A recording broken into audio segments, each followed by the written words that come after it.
Assalamualaikum warahmatullahi wabarakatuh. Izinkan saya memperkenalkan diri. Nama saya Ivanti Vidya. Saya akan menjelaskan mengenai kemampuan mengaplikasikan pada understanding by design. Selanjutnya, bagaimana mengukur kemampuan peserta didik dalam menerapkan? Seperti yang kita ketahui bahwa UBD itu adalah understanding by design, yaitu pembelajaran yang bersifat pada peserta didik itu sendiri. Maka dengan demikian, kita harus meningkatkan bagaimana mengukur kemampuan peserta didik dalam menerapkan, yaitu dengan cara melakukan konsep penilaian dengan menggunakan berbagai metode penilaian seperti asesmen formatif, diagnostik, dan sumatif.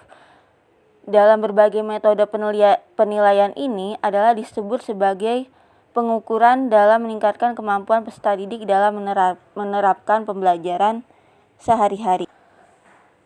Setelah kita sebelumnya memahami bagaimana mengukur kemampuan peserta didik dalam menerapkan, yaitu dengan cara mengukur dalam asesmen formatif, diagnostik, dan juga sumatif, sekarang kita akan membahas mengenai bagaimana memahami keterampilan menerapkan.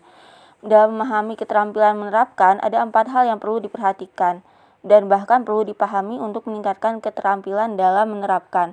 Yang pertama adalah objektif, yaitu melakukan penilaian secara seobjektif mungkin. Yang kedua adalah metodologi, yaitu menyesuaikan metode pembelajaran yang dibutuhkan oleh siswa. Yang ketiga adalah analisis results, yaitu menganalisis pada setiap hasil kinerja peserta didik dalam keterampilan unjuk kinerja. Dan yang terakhir adalah conclusion, yaitu menyimpulkan dari hasil analisis dan evaluasi belajar yang dilaksanakan oleh guru maupun dengan peserta didik. Dalam 4 hal inilah dapat memahami keterampilan menerapkan atau yang juga disebut sebagai keterampilan mengaplikasikan pada peserta didik.